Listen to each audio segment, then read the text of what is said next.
Hello, my name is Madison A., and today I will be sharing the story of Elijah McClain, a 23-year-old black man from Aurora, Colorado, whose life was tragically cut short in 2019.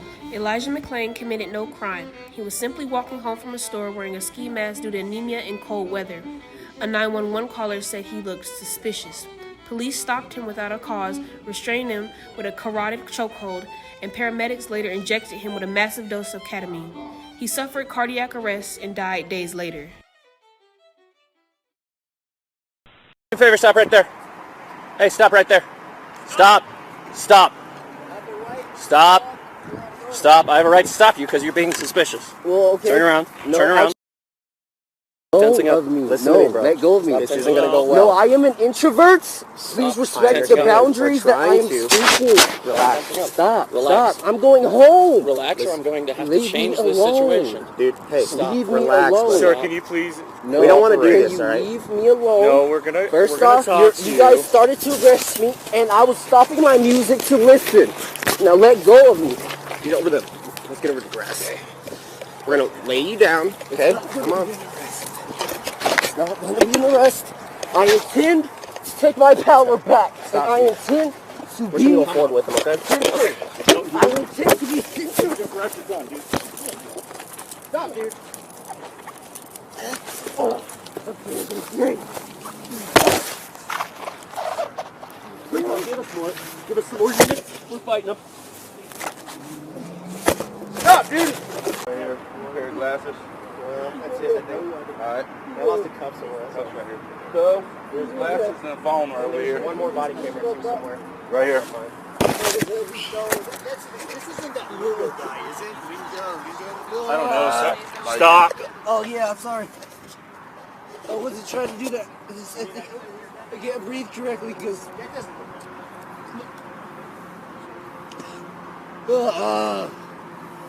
Move your camera, dude. We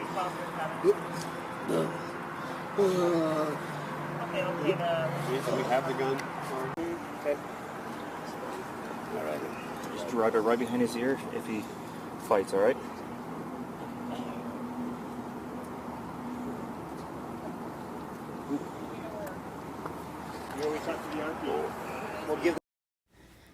Elijah's rights under the Fourth Amendment, which protected against unreasonable searches and seizures, were violated when he was stopped without a probable cause. Additionally, the 14th Amendment guarantees equal protection under the law, a right that was disregarded in Elijah's case.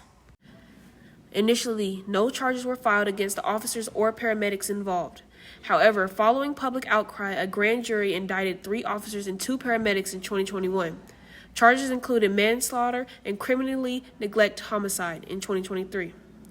One paramedic was convicted, while others were acquitted or received lesser sentences. We are following breaking news as we come on the air. A verdict has been reached in the manslaughter trial of 2 Colorado paramedics charged in the death of Elijah McClain. Jeremy Cooper and Peter Sakuniak have both been found guilty of criminally negligent homicide. NBC News legal analyst Angela Senadella joins me now. Angela, thanks for being here. Tell us a little bit about how long it took for the jury to reach this verdict.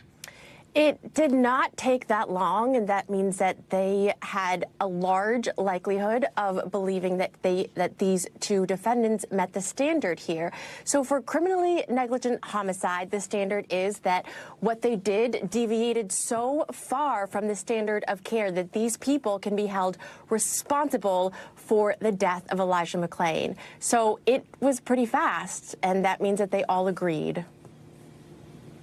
And Angela, of course, these are, life-saving, trained paramedics who are charged and found guilty here. I would have to imagine that the legal standard for charging them with something like this has to be very, very high. How uncommon is it in your experience that somebody with this job title would suddenly be on the receiving end of a verdict like this? It's extremely unlikely, and that is also why the defense said, look, these men were just doing their job, and they decided that this man in this condition was suffering from excited delirium, which is, even though it's controversial, it is considered to be a medical diagnosis, and that they acted in a way that they felt was consistent with what a professional would do at that time. So this is extremely uncommon. But that said, the prosecutors had strong arguments that clearly the jury believed.